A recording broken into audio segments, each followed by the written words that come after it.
Et si ce que vous appelez routine était en réalité ce qui apaise le plus votre proche ou votre patient au quotidien? Bienvenue et dans cette activité de jeudi, on va répondre à une question essentielle.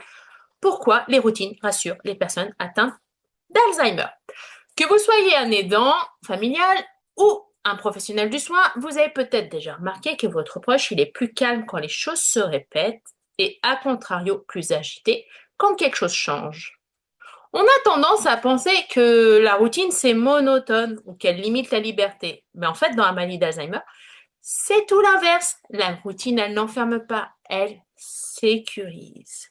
Un petit point neurosciences avant de passer à l'activité.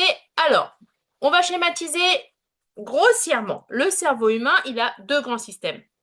Un système de traitement automatique qui fait son pensée et un système de traitement nouveau et complexe. Et dans la maladie d'Alzheimer, le système qui gère le nouveau, il est beaucoup plus fragile. Et donc, le résultat, c'est que les situations peuvent sembler inconnues alors qu'elles étaient connues. Les actions demandent un effort cognitif important et chaque changement peut créer de la confusion. Et c'est là, du coup, que la fameuse routine devient un pilier essentiel. Et c'est parti, du coup, pour l'activité linéaire de la semaine, à savoir la séquence sécurisante. Au niveau du matériel, ça va dépendre de l'activité et l'objectif de cette activité, il est simple. Transformer un moment du quotidien en repère stable pour votre proche ou votre patient. Alors c'est simple, vous choisissez une activité du quotidien qui se répète. Toilette, repas, habillage, brossage des dents, s'habiller, se déshabiller, prendre une douche, etc., etc. Et vous la transformez en séquence identique, répétée, stable, facilement reproduisable pour les autres. Je pense notamment à ceux qui sont en structure ou à domicile et où vous êtes plusieurs à intervenir. Alors, au stade léger, par exemple, si on prend le petit déjeuner, ça va être toujours dans le même ordre. 1. S'asseoir. 2. Prendre les médicaments avec le verre d'eau. 3. Prendre le café ou le thé. 4. Manger. Et le plus simple, vous verbalisez simplement chaque étape. Je vous rappelle, pas plus de 7 mots, sinon il y a de la perte de formation. Donc, étape numéro 1, s'asseoir. On va s'asseoir pour le petit déjeuner. On va prendre les médicaments. Je te verse ton café. Prends ta tartine, etc., etc. Au stade modéré, vous allez ajouter des repères sensoriels. Vous pouvez le faire aussi dès le stade léger, mais en général, au stade léger, ça ne pose pas encore trop de problèmes. Et donc, c'est quoi les repères sensoriels de ce fameux petit déjeuner?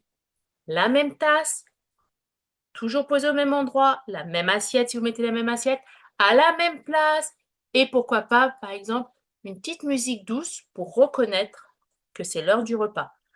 Par exemple, moi, pour mon papa et ma maman, il y avait une petite clochette. Et dès qu'ils entendaient la petite clochette, ils savaient que c'était l'heure d'un repas.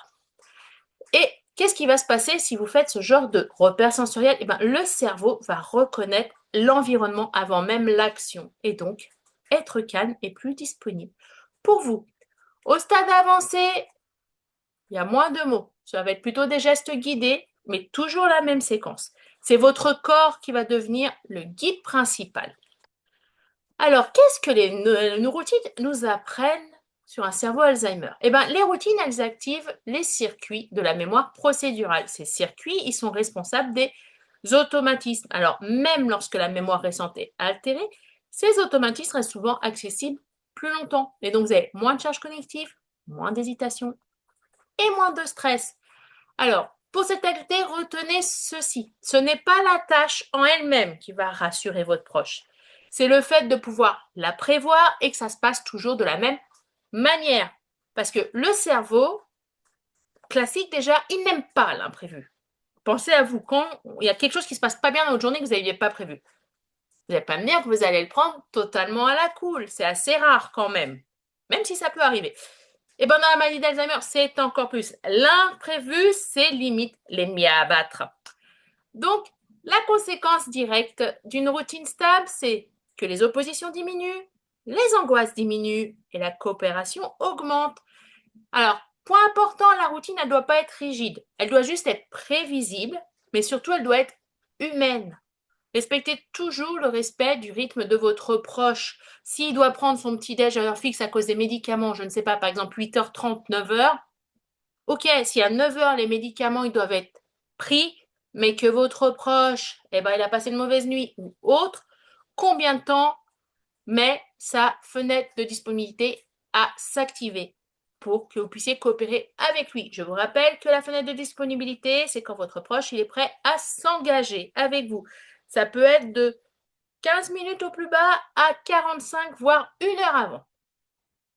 Donc, à vous de voir. Et si vous n'êtes pas capable de la trouver, je vous rappelle que la communauté lien, elle est gratuite et que vous avez une formation gratuite sur la fenêtre de disponibilité à votre petit accès. Vous avez juste à vous inscrire. Donc, n'oubliez pas cela, que une routine, c'est bien. Être humain, c'est mieux. Créer du lien, même quand la mémoire flanche, c'est ça la méthode lien. À jeudi prochain.